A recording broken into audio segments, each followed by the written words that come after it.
Halo, Assalamualaikum warahmatullahi wabarakatuh. Hari ini kita sedang menunggu momen-momen yang sangat penting, yakni putusan Mahkamah Konstitusi Republik Indonesia untuk menentukan apakah permohonan dari pasangan nomor 1 Amin Muhaimin maupun gugatan atau permohonan dari Mahfud Ganjar Mahfud akan dikabulkan atau justru sebaliknya. Para pakar telah berdiskusi, berdebat, menyampaikan pendapat terkait dengan kemungkinan putusan, dan di situ lahir beragam pendapat. Saya sebagai mantan penyelenggara baik di Panwaslu maupun di KPU, bahkan pernah menjadi praktisi sekarang, pernah juga di Jaringan Demokrasi, dan pernah juga ikut pelatihan di Cisarua terkait dengan bagaimana penyelesaian sengketa pemilu. Saya secara pribadi bisa membuat analisa prediksi bahwa terhadap permohonan itu kemungkinan besar memang ada 3 kemungkinan putusan. Apakah permohonan diterima atau dinyatakan tidak dapat diterima, atau justru dinyatakan ditolak demi hukum. Sejatinya, sekalipun kita melihat dalam perjalanan proses persidangan, kelihatannya hakim sangat progresif, mencoba menggali kemungkinan-kemungkinan yang bukan hanya secara prosedural, tapi mencoba juga mengangkat kemungkinan hal yang substantif dengan cara misalnya memanggil 4 menteri.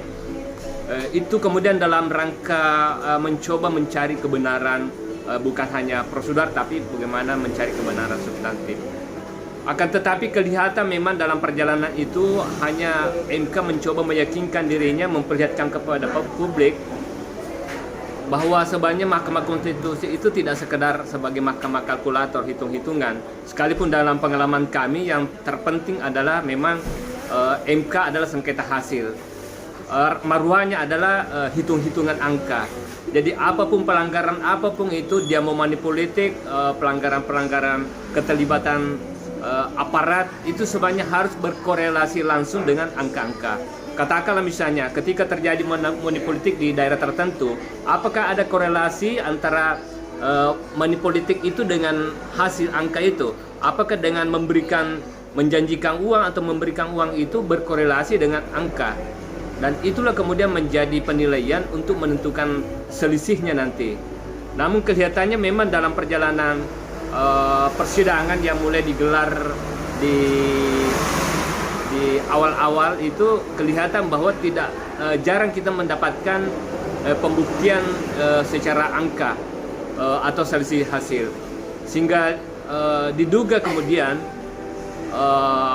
putusan hakim akan mempertimbangkan semua itu, telah memanggil 4 menteri untuk kemudian mengambil dasar untuk mengambil keputusan, meminta para pakar, para pihak, dan endingnya nanti adalah bagi kami adalah kemungkinan besar adalah gugatan ditolak demi hukum. Itu berdasarkan pengalaman kami, karena kami pernah juga selain tadi mantan penyelenggara di Bawaslu, KPU, Jaringan Demokrasi, kami juga pernah menjadi pihak terkait, kami juga pernah menjadi pemohon dalam suatu perkara, sehingga kami tahu alur substansi penanganan sengketa di Mahkamah Konstitusi.